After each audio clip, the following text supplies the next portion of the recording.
And as I mentioned earlier, today we have an unbelievable guest. We have Sharon Stout from the hinterlands of Massachusetts, known as Newton, a very far rural agricultural community west of Brookline.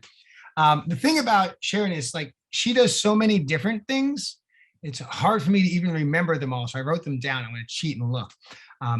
So for me, she's, I sort of think about first and foremost as the co-chair of Emerge, but she's also the chair of the Newton Democrats. She's also a trustee of the Newton, they call it the Newton Free Library, is that right? And at the state level, she's the deputy treasurer for the Massachusetts Democratic Party. So Sharon, welcome to I say the big city of Brookline, right? It's the city of Newton, the town of Brookline, but we're a little more bustling, closer to Boston, but welcome on Zoom. We're glad you could join us today. Thank you so much. I want to kind of get started.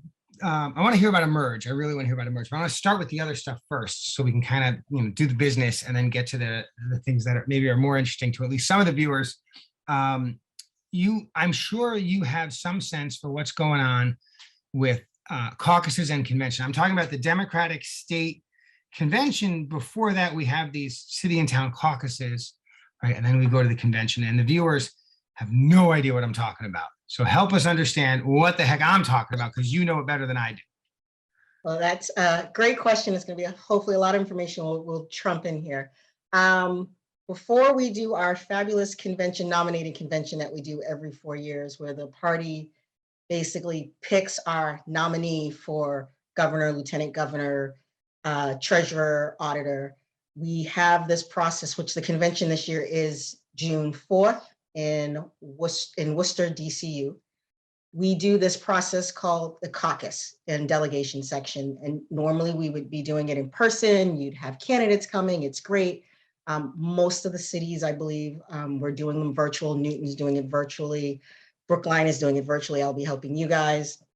It is a time frame between February 4th to March 12th.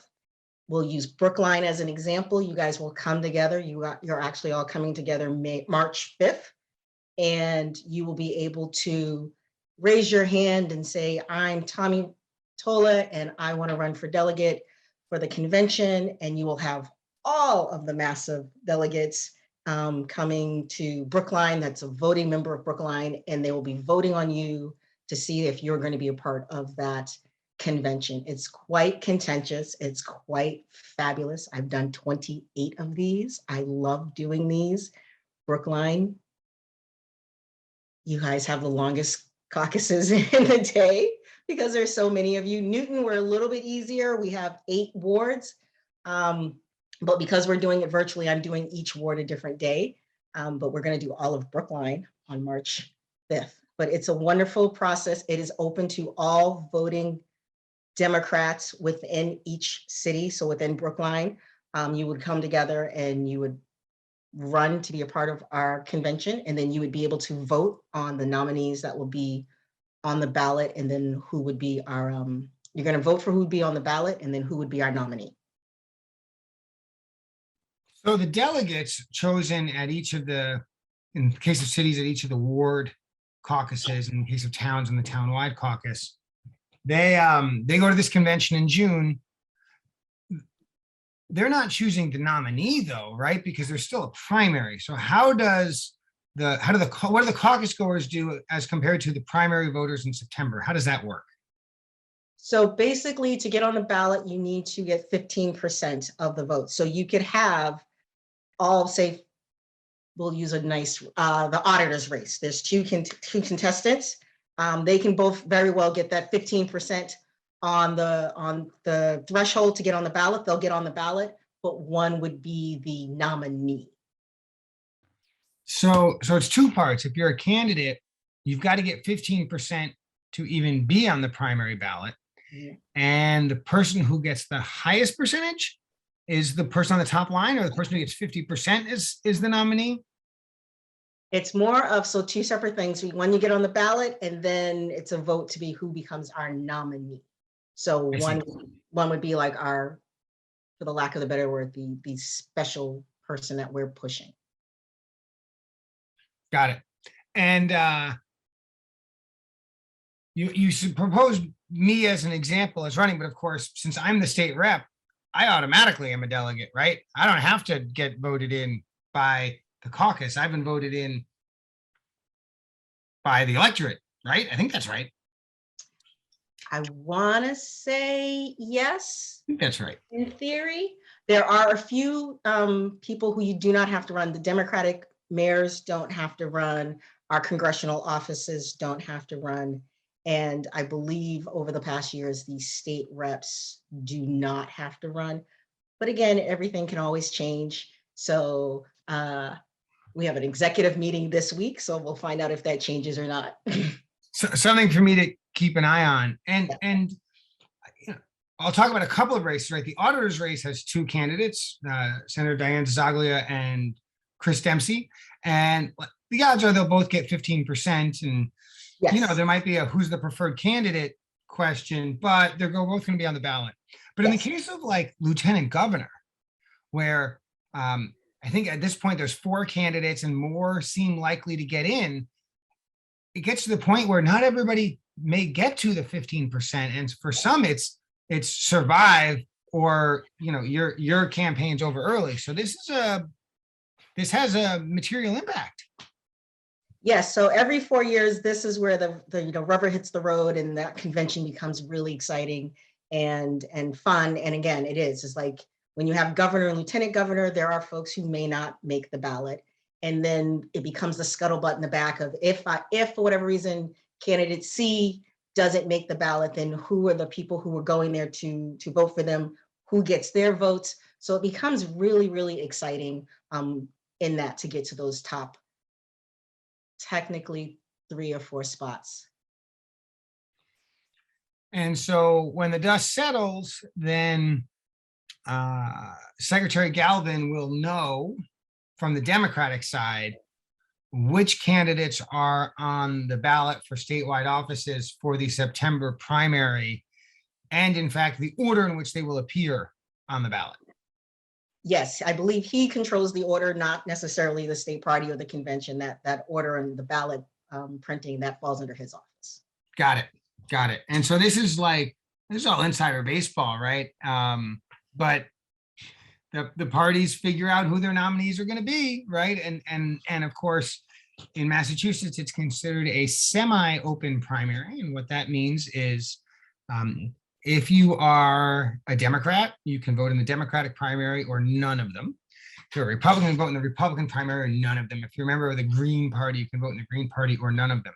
But if you are unenrolled, which we tend to call independent, but technically it's called unenrolled, you can vote in any single primary you want. You can't vote in more than one, but you can choose. And so, in fact, there are a lot of Massachusetts voters who are unenrolled, and sometimes they pull a Republican primary ballot, sometimes they pull a Democratic primary ballot. And the only reason maybe to not be unenrolled is if you're unenrolled, you can't go to the Democratic or the Republican caucus. You can't go to their convention because you're not on their team, right?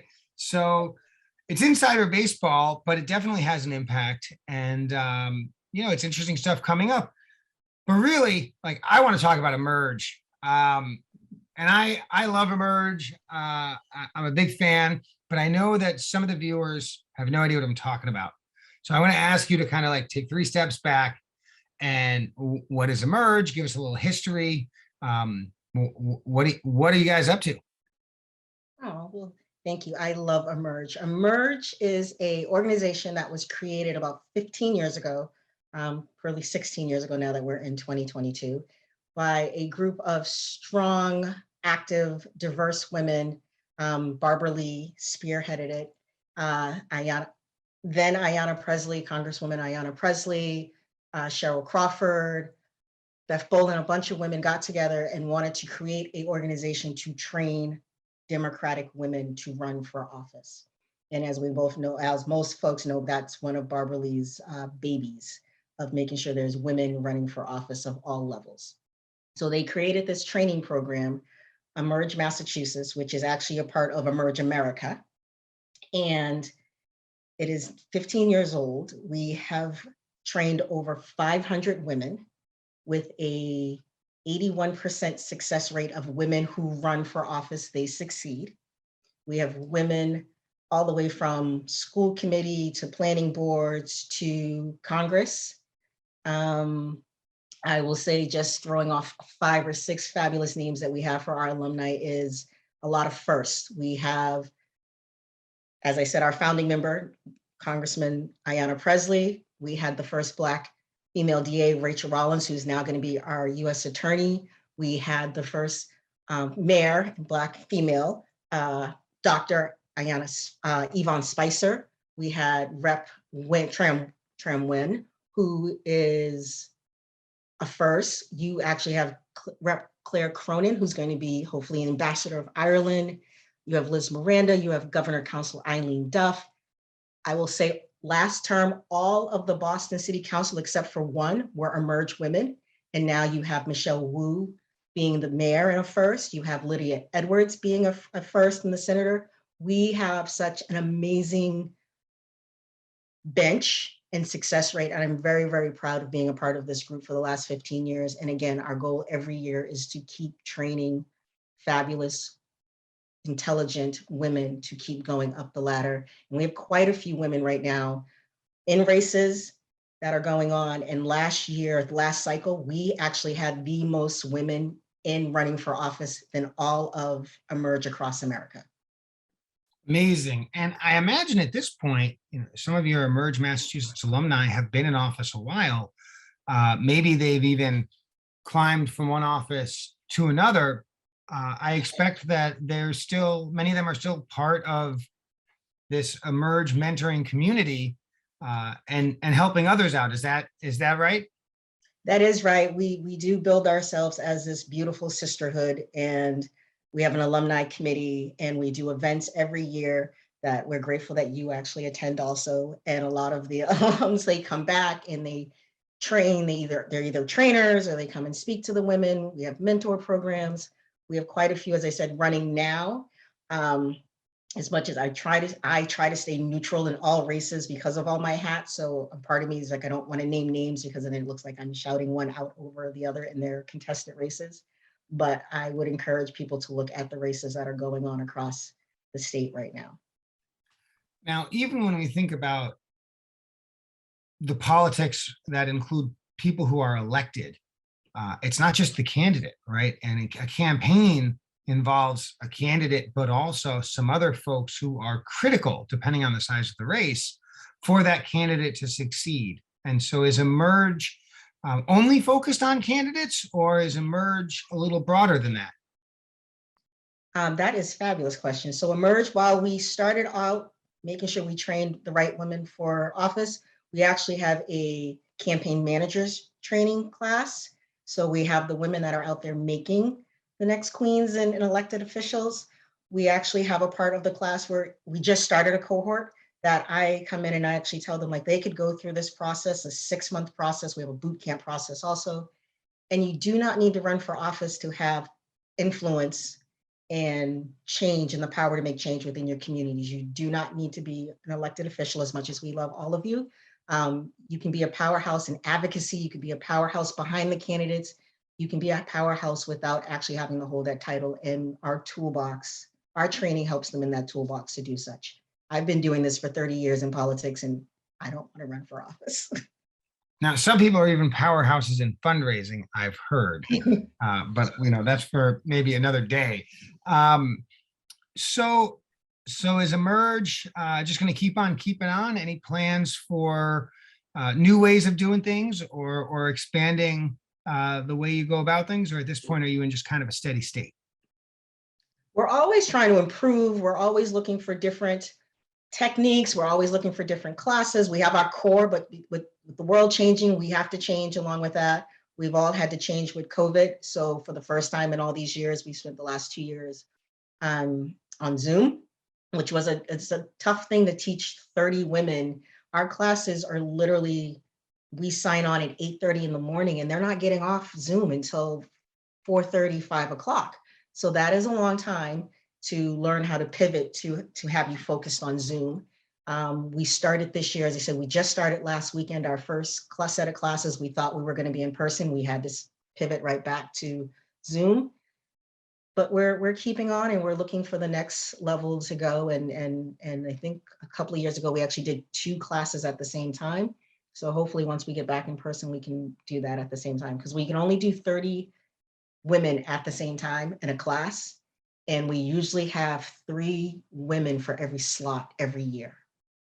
So there are two, I think I heard you right. There are 2 qualifications to be in the program. You have to be a Democrat and you have to identify as a woman. But if someone meets those 2 criteria, how would she apply or learn more? Or I bet you have a website, right? Tell us about that. We do have a website, and I believe it's Emerge America, believe it or not, and it goes strictly to Emerge Massachusetts. You can always look us up. That's easy to do. Once a woman is self-identified woman is willing to go through this program, they would apply, they would sit through an interview packet, an application packet, then they sit through an interview process with about 3 of us interviewing them. Then they would go through another interview. Then after those interviews and the 3 of us get together, then it's actually divided into 2 other processes where we have to keep narrowing down to where we feel is the best candidate for the classes. And we try to be as diverse as possible with location, economics, race, religion. We really make an effort to make sure that it is a very diverse, broad spectrum class. And I'll bet age as well. I've noticed in the state legislature that we have newly elected members of the House, women who are in a really broad age bracket. And that's actually really exciting because they all come in with tremendous energy, but they come in with very different stages in their life and very different thoughts about ways to achieve similar objectives with different thoughts because they're coming from different places. And that's that diversity. So Emerge is going to keep doing what it does, and that is helping women have the tools to run for office and be successful and win, and then govern well, right? Which is the part that also matters. It's not enough just to win. You have to be able to stay there. So yes. Certainly the ones you mentioned who I've worked with, Representative Wynn, Leader Cronin, phenomenal, absolutely phenomenal. And I'm very grateful for your work and for the work of Emerge, because it's helping create more partners in doing great work in public service. And folks have a website, they know where to go. And I bet if they really had a burning question, they could probably find you, Sharon Stout of Newton, with all of these titles, right? Chair of the Newton City Democratic Committee and library trustee and co-chair of Emerge and deputy treasurer of the Democratic Party. We're really grateful that you took some time with us today here on Brookline Interactive Group. And I know I speak for my viewers when I say thank you very much. We're so grateful that you had some time to talk with us today. Well, thank you for having me. I appreciate any time that we can spread the word of Emerge.